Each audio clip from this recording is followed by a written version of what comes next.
A ver, yo diría que la característica principal de un guionista profesional tiene que ser la flexibilidad. Normalmente tienes que adaptar tus capacidades y tus ritmos de trabajo, incluso tus rutinas, al equipo y al tipo de producto que estés haciendo.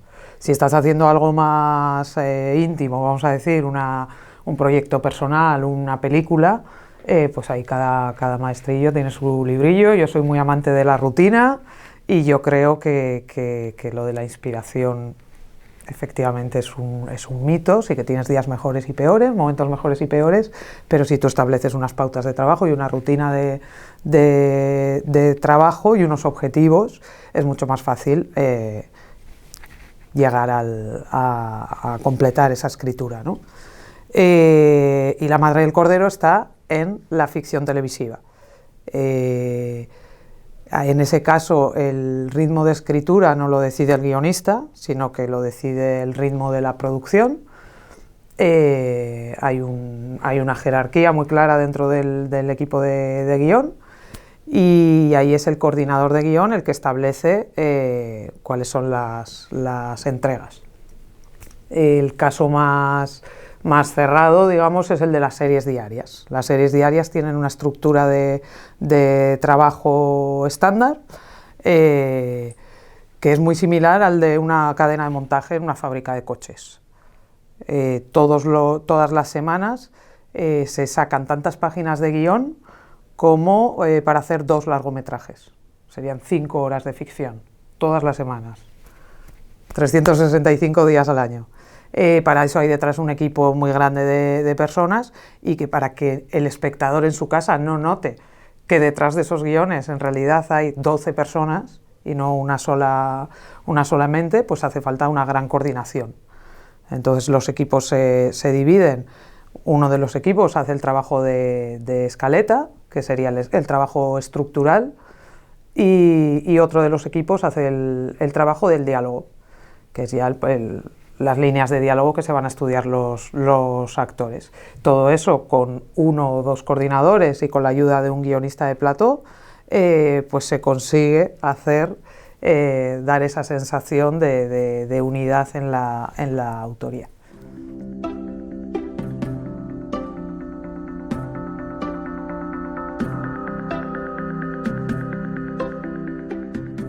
Manuales hay decenas. Cuanto más leas, pues más interiorizados tendrás los conceptos. Luego depende de tu estilo y del tipo de proyecto que estés trabajando, te funcionarán más o menos esos manuales, porque al final todos describen formas de hacer cine o de narrativa audiovisual muy estándar. Entonces, bueno, hay quien los devora y les saca mucho partido, y hay quien puede sentir un bloqueo ante tanta instrucción. Entonces yo creo que ahí es conócete a ti mismo, y desde luego a priori daño no te van a hacer. Yo no me atrevería a recomendar uno por encima del otro. Hay mucho escrito sobre guión. Y luego software, sí que es verdad que ayuda mucho utilizar un formato profesional. Yo he trabajado en muchas series en las que se trabaja en Word, y francamente es un infierno. Quiero decir, andar tabulando a estas alturas de la historia, andar dándole ahí al tabulador para que vaya a su sitio, pues es bastante rollo cuando tienes un montón de programas que con que le pongas la primera letra del personaje te lo hace prop.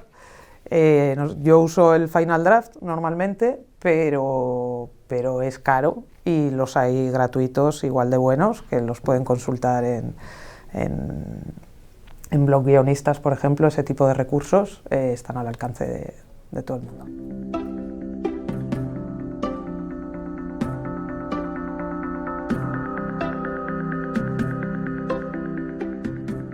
Pues tiene un doble efecto, un poco contradictorio, ¿no? Porque por un lado dices, genial, porque la obra ya existe, aquí ya hay unos personajes, hay unos arcos, hay una historia, hay un tono, y a priori parecería incluso más sencillo.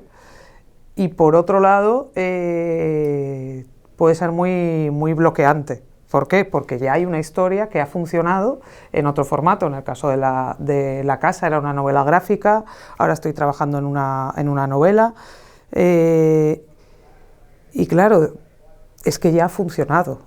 Entonces vas a meter tus zarpas en ese proyecto que ha salido de otra cabeza durante no sé cuántos meses o años para reconvertirlo en otra cosa. Serás capaz de, no digo mejorarlo, digo de igualarlo, y esa parte puede ser un poco bloqueante, pero bueno, hay que pasar por ello. Y yo lo que recomiendo es primero leerlo 1, 2, 3 veces como público, sin ponerte todavía la gorra de guionista, como público, para empaparte de la sensación que te deja esa obra, y luego quitarte los complejos y ponerte a trabajar.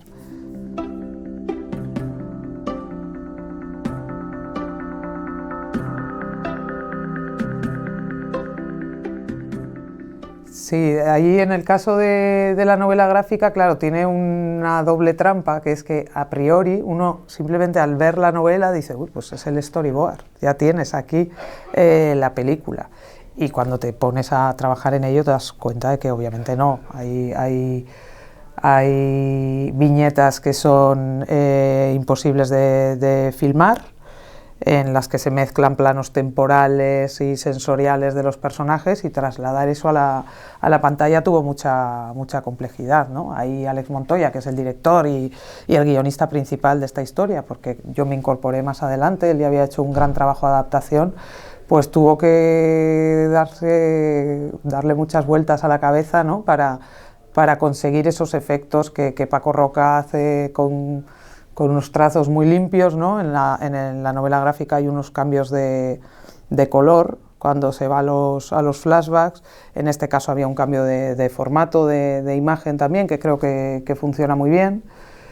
Y luego, bueno, pues a nivel de ritmo también requiere adaptarlo, porque la novela es mucho más contemplativa, y cuando uno está en su casa, ¿no? Pasando las páginas, sí que creo que tenemos mucha más paciencia o mucha más...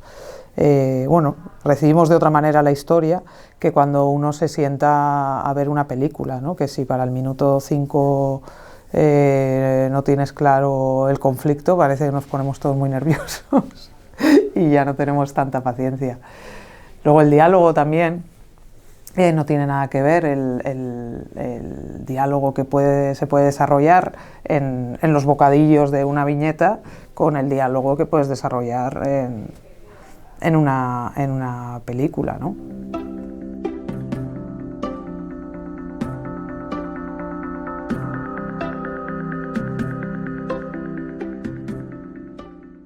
Que el salto cultural se nota mucho más de lo que parece. Es decir, tú en una primera impresión de las series originales dices, uff, en el caso de la japonesa, por ejemplo, sí que había un salto muy grande en las relaciones familiares, que esas no tienen absolutamente nada que ver con la relación familiar mediterránea, ¿no? Y hubo que adaptarlo. Y en el caso turco nos preocupaba mucho el machismo. Había machismo evidente, pese a que era una serie bastante moderna, en que la protagonista trabajaba, pero y luego había mucho machismo latente, ¿no? De ponerte a analizar personajes y de pronto decir, pero ya llevamos semanas trabajando en el proyecto, y de pronto darnos cuenta de que había un personaje masculino cuya única función era llegar a donde ellos consideraban que una mujer profesional no podía llegar por sí misma. Y en el momento en que dijimos, espera un momento, elimina este personaje y cambia su nombre por el de ella, cambian algo la trama, y dices, no, vale.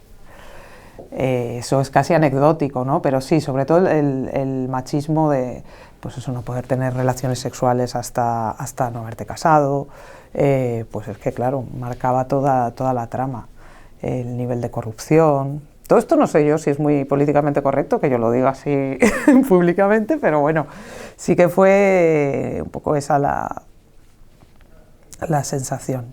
No sé, yo el fenómeno fan con las series turcas, la verdad es que todavía no logro entenderlo. Quiero decir, que ese tipo de serie, con ese tipo de argumentos muy extremos y muy trepidantes y muy básicos al mismo tiempo, ¿no? De pues, amor o venganza, y que haya mucho enredo, se puede hacer ese encargo a un equipo de guionistas español, y partiendo de esos parámetros, incluso presupuestarios, decir, mira, queremos una serie de corte turco. Pero claro, a la hora de hacer la adaptación realmente es todo mucho más complejo que hacerla desde cero. A mí me resulta mucho más complicado. Y luego me da la sensación de que si hiciéramos un calco de la serie en español, el público no la aceptaría. El mismo público que la devora siendo turca, se les permite unas triquiñuelas, en el caso del guión, por ejemplo, ¿no? De decir, pero si este personaje estaba diciendo blanco, ¿y por qué ahora actúa negro? Bueno, pues porque han necesitado hacer ese giro de guión y han considerado que la espectacularidad que ganan vale más que la coherencia del personaje. Eso, el espectador de series turcas lo tiene asimilado. Yo creo que a las series españolas el mismo espectador les exige otro rigor, vamos a decir.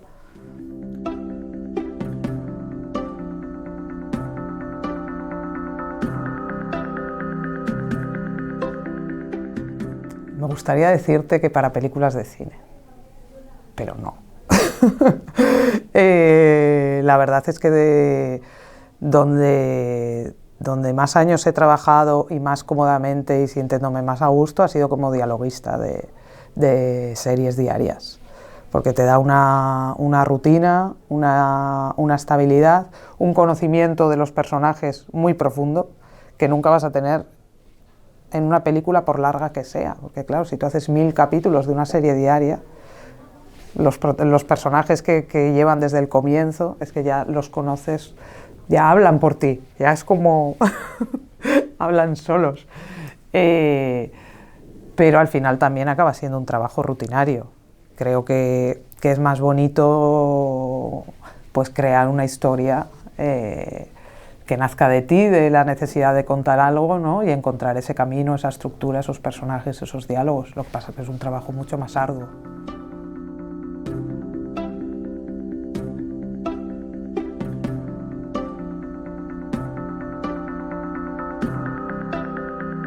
Bueno, a ver, es que, claro, las series diarias partimos de la base de que son productos que se tienen que rodar en 2 platós y con un porcentaje mínimo de exteriores. Entonces, claro, esta falta de acción, bueno, va con el tipo de producto. No creo que es algo que podamos achacar a las series de prime time, las de 13 capítulos o 8, estas miniseries que se están haciendo ahora.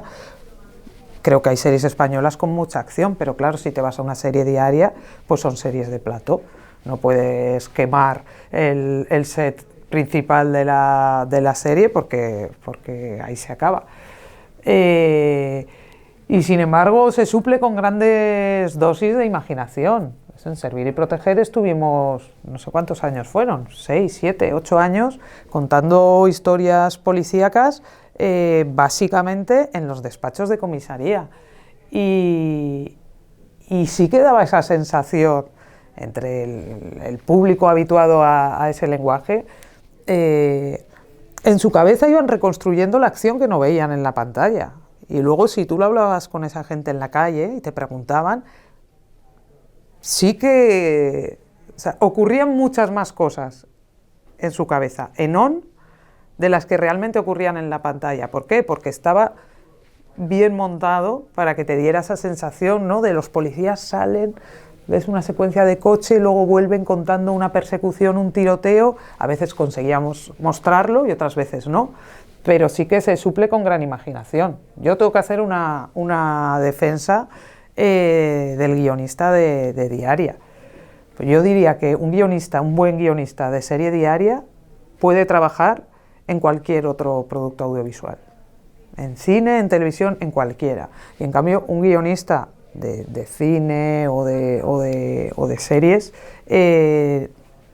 puede no valer para la serie diaria. por esto del ritmo, súper exigente.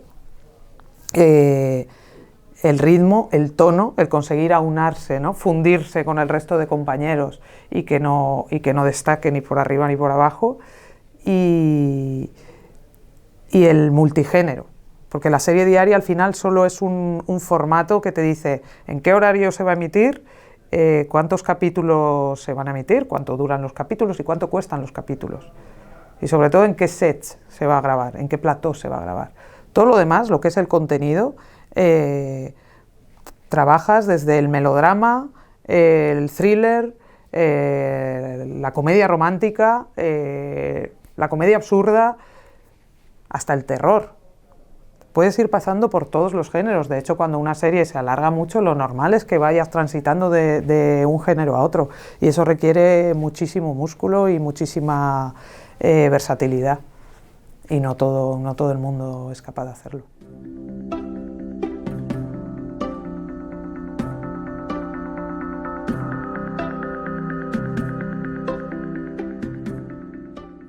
A ver, se presupone imaginación, cultura general. Yo creo que un guionista, yo tengo la sensación de que no sabemos mucho de nada, pero sabemos mucho de muchos temas, porque de pronto un día te encuentras averiguando cuánto tarda una persona en morir ahorcada y cuáles son yo qué sé, las características de una enfermedad. Otro día estás averiguando cualquier elemento histórico que te haya salido al paso en o de psicología, o de absolutamente de todo, pero nunca te da tiempo a apasionarte demasiado tiempo por ningún tema, porque enseguida estás cambiando y estás en otra historia, en otra trama. Entonces diría imaginación, cultura general, y perseverancia, súper importante, ser perseverante. Te van a rechazar 100 veces antes de darte el primer sí, entonces hay que tener hay que tener el amor propio en su sitio, ni pecar de súper orgulloso, ni de exceso de humildad o de falta de autoestima, porque te van a machacar. Hay que creer en lo que uno hace y ser buen compañero. Eso insisto mucho cada vez que doy una charla, que yo a la hora de montar un equipo, yo priorizo llamar a buenos compañeros que a excelentes guionistas, porque esto es un trabajo de equipo.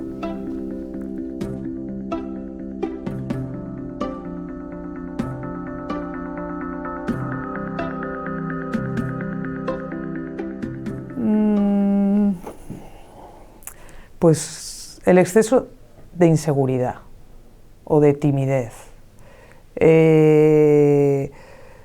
Al final este es un trabajo muy expuesto, porque un guión lo puede leer cualquiera, lo puede leer alguien que sabe leer guiones, pero también lo lee gente que no sabe leer guiones.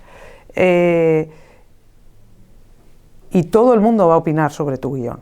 Todo el mundo es todo el mundo, desde la actriz que lo va a interpretar hasta el último jefe del canal que lo adquiere, pasando por todos los cargos de producción y de dirección, y todo el mundo va a decir la suya. Entonces hay que tener la espalda muy ancha y saber escuchar y saber entender lo que te están pidiendo, y cuándo transigir y cuándo no.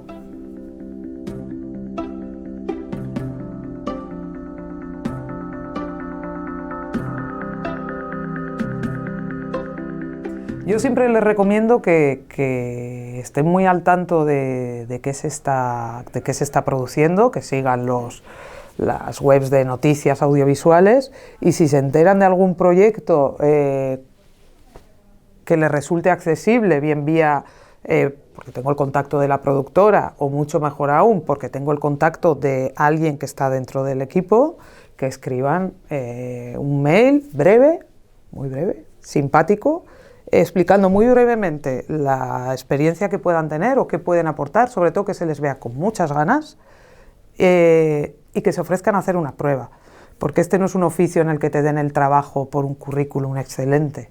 Al final se trata de ver cómo escribes y de ver si tu escritura casa con el tipo de proyecto que se está haciendo. Entonces yo a día de hoy, 20 y pico años después, yo sigo ofreciéndome para hacer pruebas de escritura. Y yo creo que hay que empezar por ahí. Y entre tanto, entre que consiguen esa prueba, que escriban todo lo que puedan. Que escriban todo lo que puedan y que rueden lo que puedan. Hoy en día con los móviles tenemos todos una cámara de calidad para hacer nuestros proyectos. Y eso al final pues te va dando experiencia y te va dando contactos. Al final este es un mundillo en el que es más fácil confiar en alguien con quien ya has trabajado que en alguien absolutamente nuevo. Entonces, pues cuanto más trabajes con tus propios compañeros de universidad, el día de mañana esos compañeros van a ser los que estén en esta productora o en esta cadena y tal vez sean ellos mismos los que te den esa primera oportunidad.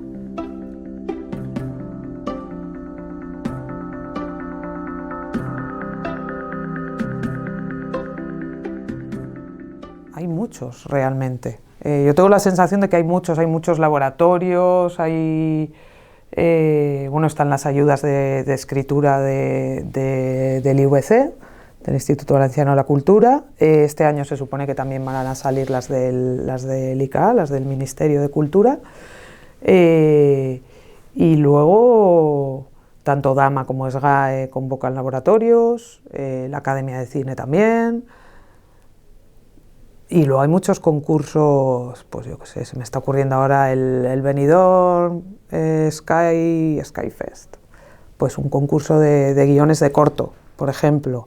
Hay muchísimos y es un buen lugar por el que empezar, sobre todo porque los concursos te dan una meta y te dan una fecha de entrega. En el mundo del guión es súper importante entregar a tiempo. ¿No será el guión más excelente que hayas entregado en tu vida?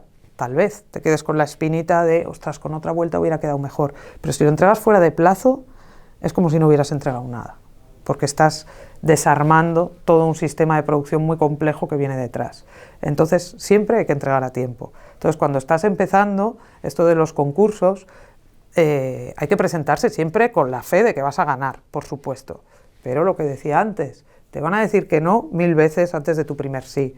Lo más probable es que no lo ganes, pero da igual. El hecho de haberte presentado, haberte obligado a cumplir un formato que te digan, pues máximo de 10 páginas en este género, con 2 personajes, o lo que sea, las limitaciones que presente el concurso en sí, aunque solo sea la limitación de fecha, ya te está poniendo en modo profesional. Ya te estás exigiendo que para esa fecha vas a tener un guión presentable. Y cuando lo hayas presentado y se haya fallado, si lo has ganado, estupendo, pero si no lo has ganado, tú ya tienes un guión que puedes mostrar, que puedes mover, que puedes intentar incluso rodar con tus compañeros y levantarlo, y ya tendrás algo que mover, mostrar, volver a presentar a otro concurso. Es una forma muy saludable, yo creo, de empezar a meter cabeza y a ejercitarse y a ponerse en modo profesional.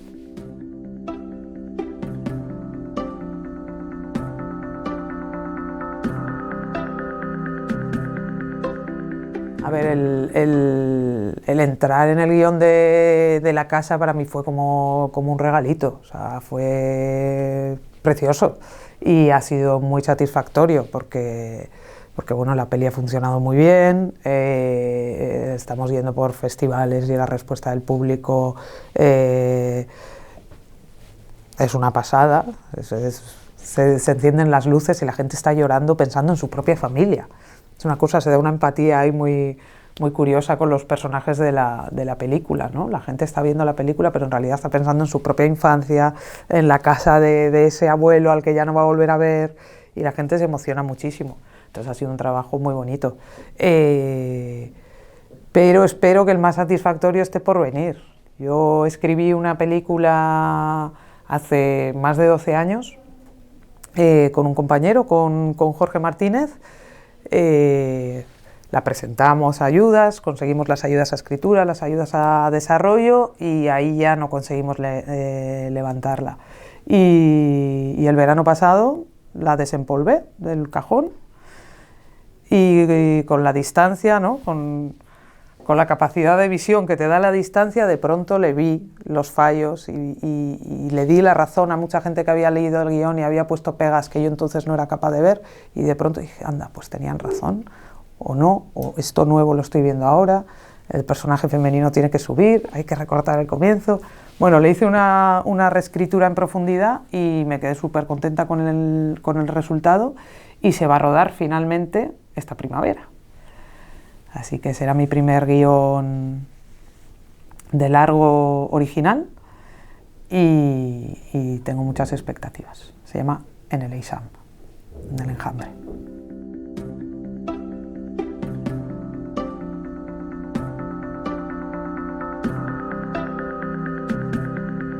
Pues mira, no he tocado apenas la comedia. No he escrito apenas comedia. Y sin embargo, en las series diarias, en este trabajo que ya al final es casi un funcionariado, ¿no? Cuando coge...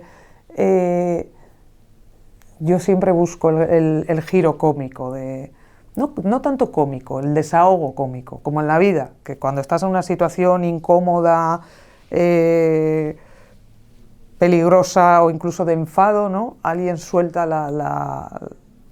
la pullita cómica, y yo tiendo mucho a eso, ¿no? O el comentario irónico, sí. Y no sé, pues tal vez una comedia me gustaría, o una gran serie, ¿no? Se están haciendo unas series impresionantes ahora. Querer, Celeste, voy a decir mal el título, Los Años Nuevos, la de Sorogoyen. Pues hombre, trabajar en una serie de esa sería maravilloso. Lo que pasa con esas series más de autor es que los equipos son muy reducidos. Normalmente los hace el propio autor y un grupito de gente de su confianza con la que ha escrito previamente, con la que tienen trato, con la que... O bueno, en el caso de Querer sí que hicieron casting de guionistas, por ejemplo, pero eso la escribieron entre 3 personas. Claro, son 4 capítulos, no necesitas... Entonces en series de ese tipo meter cabeza es muy complicado. Yo diría incluso que es más fácil vender una serie que conseguir meter cabeza en una de esas, pero sí, claro que me gustaría.